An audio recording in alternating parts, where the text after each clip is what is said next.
So in this class, we will discuss some concepts and some theoretical perspective related to language posited by Noam Chomsky. And in the last class, we discussed the theory of a generative grammar, transformational generative grammar, and things which are related to meaningfulness and appropriateness to language. So we will continue with that. And as we already know that language is hierarchically organized. Now, when we talk about this word hierarchically, that means we are talking about layers. So there is some hierarchy, something that will come first, then certain things they will come afterwards. So when we take the sounds, we know that in English we have 44 vowels and consonant sounds, and we have only 26 letters, and we have only one alphabet, Roman alphabet, that is the script of writing. The letters they starts from A ending with Z. So we have picked here three letters. Sorry, we have picked here three sounds. P, T, A. Now these three sounds are with you. So these are English sounds. You know that P and T, they are a consonant sound, and A, that is a vowel sound. Now when we combine these sounds, we form a syllable. So what type of combination we have for these three sounds? P, T, A. One type of combination is P, A, T, pat. And when we say it in a row, pat, you understand that it is an English word, pat. Another combination is T, A, P. And when I say it in a row, then it is tap. And you agree that tap is also an English word. Another combination is apt. And when I say it in a row, then it is apt. And you know apt is also an English word. Three sounds, and you have these three combinations. And only these three combinations are available if you have only these three sounds. So what you are doing, you are combining these sounds. You are combining these sounds to form a syllable. So for a syllable, a compulsory condition is that you must have a vowel, and here a vowel is a. So this is a sound a, and this is how you will draw it. And sometimes it happens that once you form a syllable, then you have a syllabic consonant as well. For example, bottle. So t and l, they make a syllabic consonant. We will discuss these concepts of vowel, consonants, syllable in detail when we study phonetics and phonology. But here you should know that sounds, they combine together to form a syllable, and pat, tap, apt, they are three different combinations, three different syllables. But the vowel sound and consonant sounds, they are same. So there is a possibility that in a word there is only one syllable. In a word pat, there is only one syllable. In a word tap, there is only one syllable. In a word apt, there is only one syllable. The concept of syllable can be understood when you utter a word, and when you utter that word in one go, that is a syllable. So words, how they are formed? So syllables, they combine to form words. Now in a word, there is a possibility that there are more than one syllable. For example, mother. So when you say mother, mother, so mother, so it's like two syllables you have. Baby, fine, baby. So even you say quickly, but you know that baby is a bisyllabic word. Promotion, a trisyllabic word. Revolution, four syllables. So we have put a period, a dot, and this dot actually marks the syllable break, mother. So the way you say a word, where the way you pronounce a word, and if your pronunciation is correct, if your pronunciation is accurate, then you can very easily find out how many syllables are there in a word. Then you have words, and once you combine words, then you have phrase. So words combine to form phrases. The word the combines with the word cat to form the phrase the cat. Now the cat is a noun phrase, and it is a noun phrase, and noun is cat, and the is your determiner. So we are determining one specific cat. We are not saying a cat, we are specifying the cat. That means we have previously also mentioned the cat or something about the cat. That's why we are specifying the cat. The cat is in the tub. So we are specifying not any cat, but only that cat which is in the tub. So this is a phrase. You can have a different type of phrases. Here we have example of noun phrase. We can have a phrase like preposition phrase, like in the house. In the house is a preposition phrase. Likewise, we can have a verb phrase, adjective phrase, adverb phrase. Likewise, we will study these phrases and other things when we study syntax. Now sentences. So phrases, they combine to form sentences. NP, the cat, VP, ran away. VP is verb phrase. The cat ran away. The cat is a noun phrase and ran away is your verb phrase. Ran away is actually a phrasal verb. In a phrasal verb, you have a verb and a preposition away. So this is how sentences are formed. And when you have more than one sentence linguistically, then you can say you have a discourse.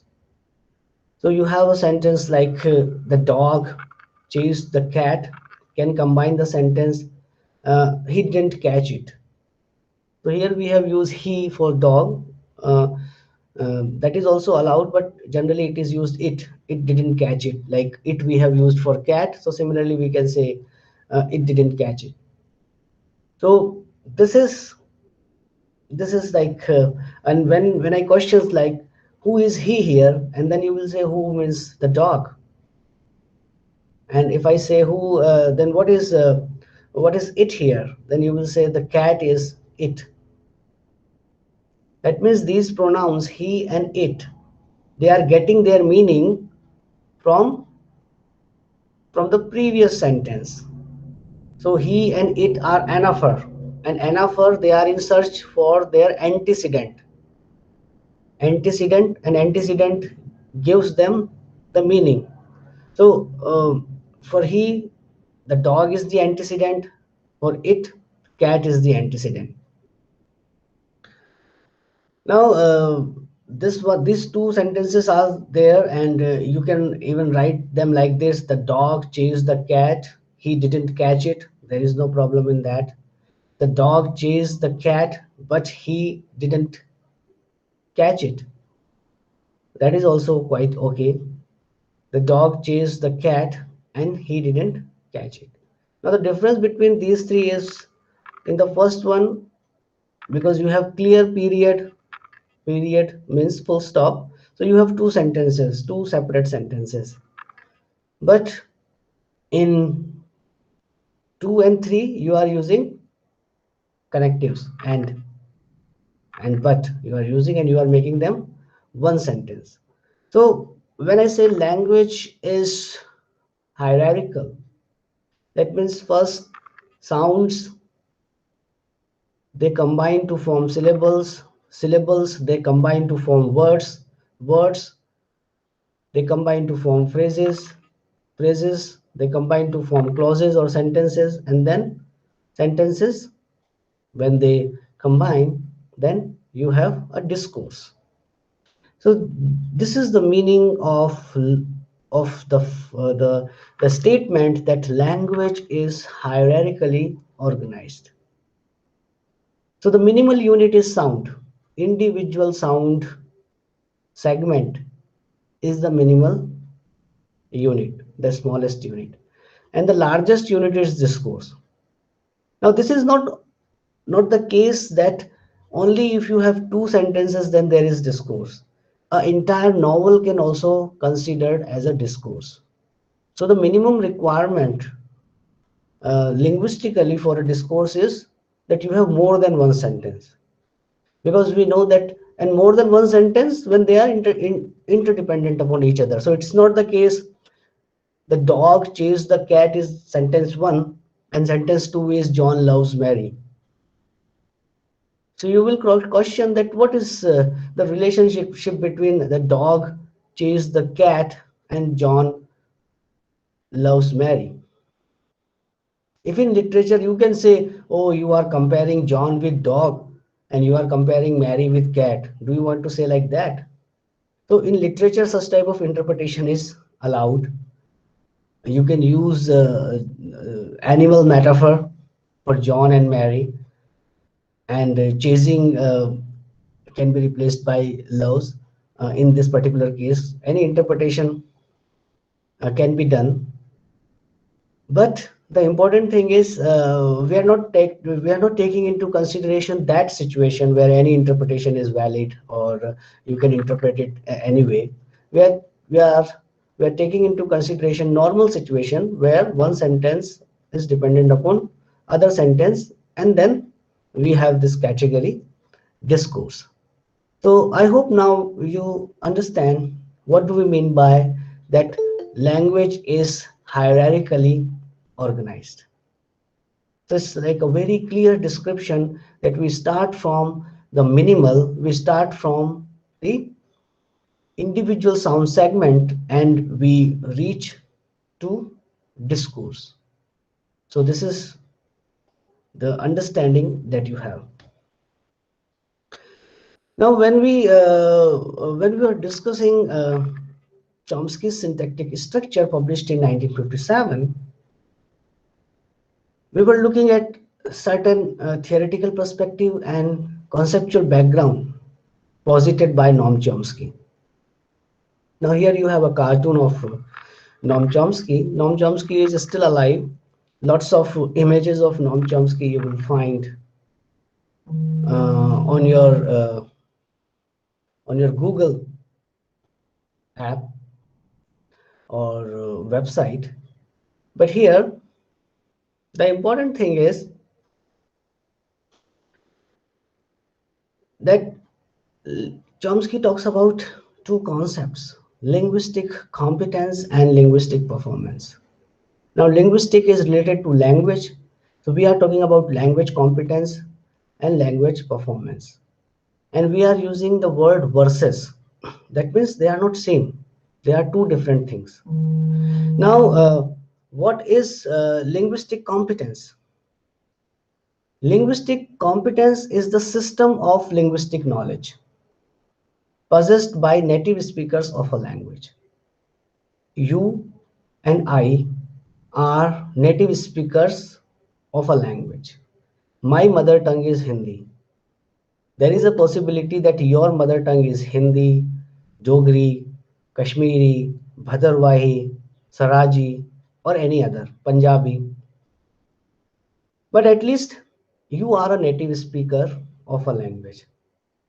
So whosoever is a native speaker of a language, native speaker means at least that language is your mother tongue.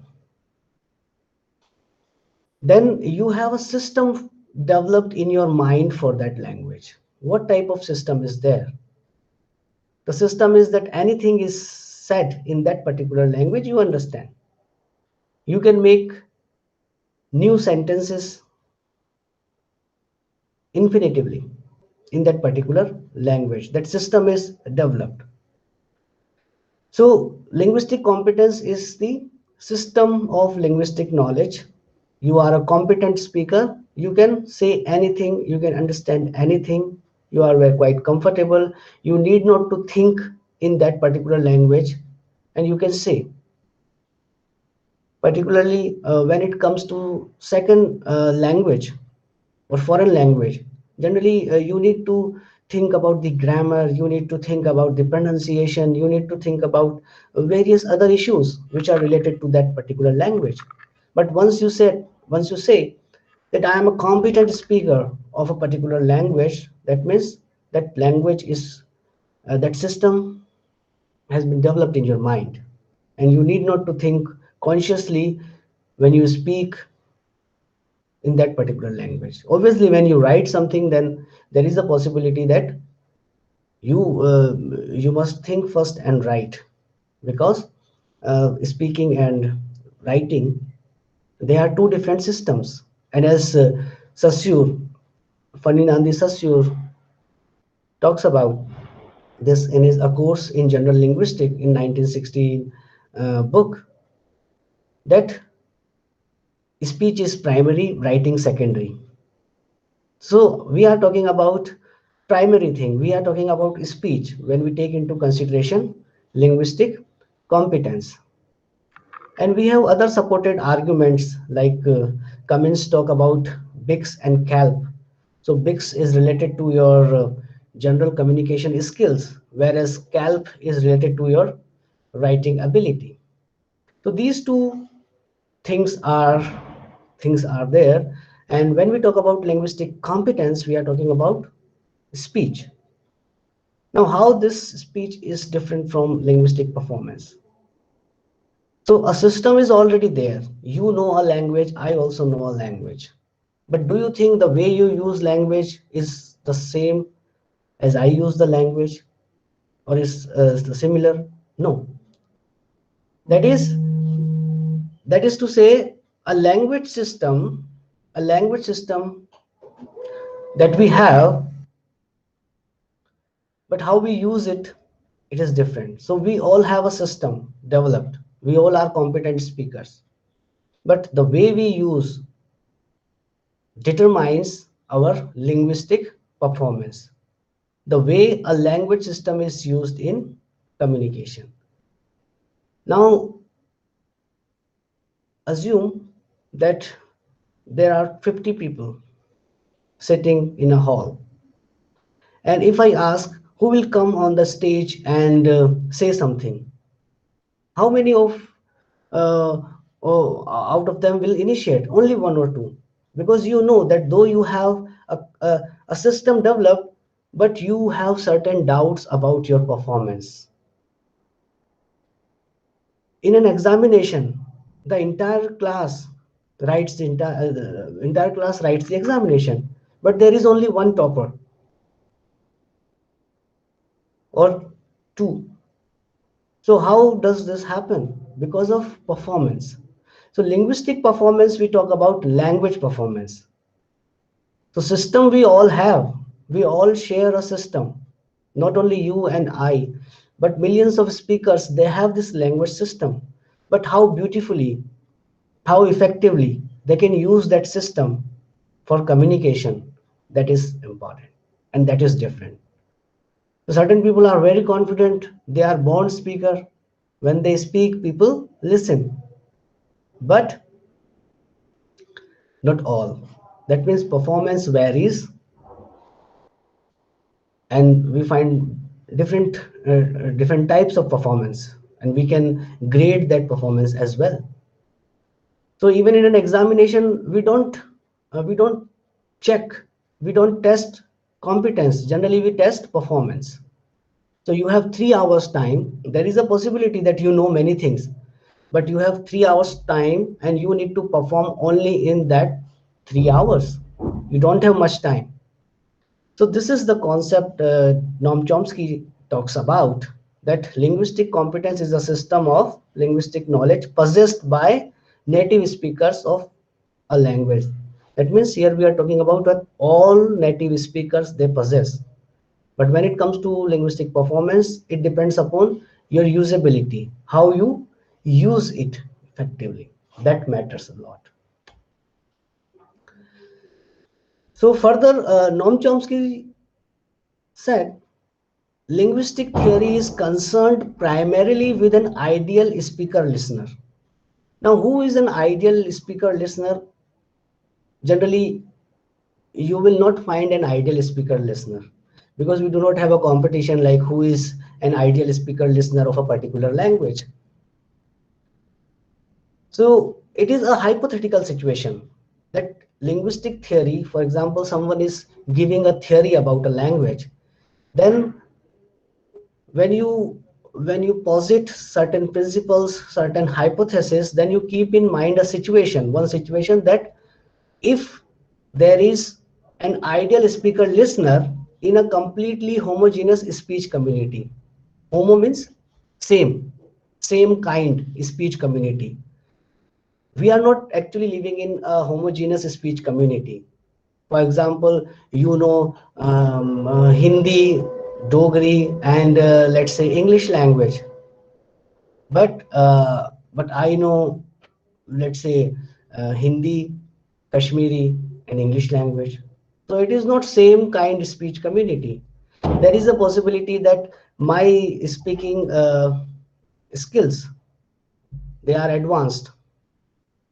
I know many words, flowery phrases. I can quote certain writers. So that thing is there. That we live in a completely homogeneous. We do not live in a completely homogeneous speech community.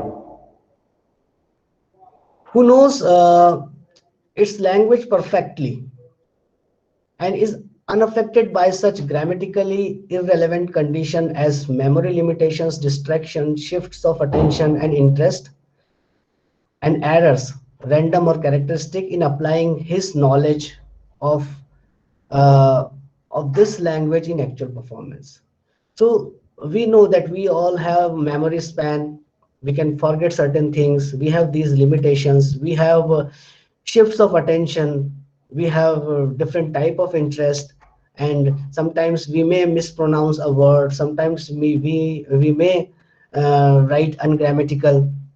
So, but we are not considering about these situations. So it is an abstract situation where we have an ideal speaker listener in a completely homogeneous speech community. So when you give a theory, then you select the conditions which are ideal. If you if you if you take into consideration these type of situations, then obviously you can't give a theory. So I stop here, and if you have any doubt related to today's class, you can raise. I will try to answer your questions.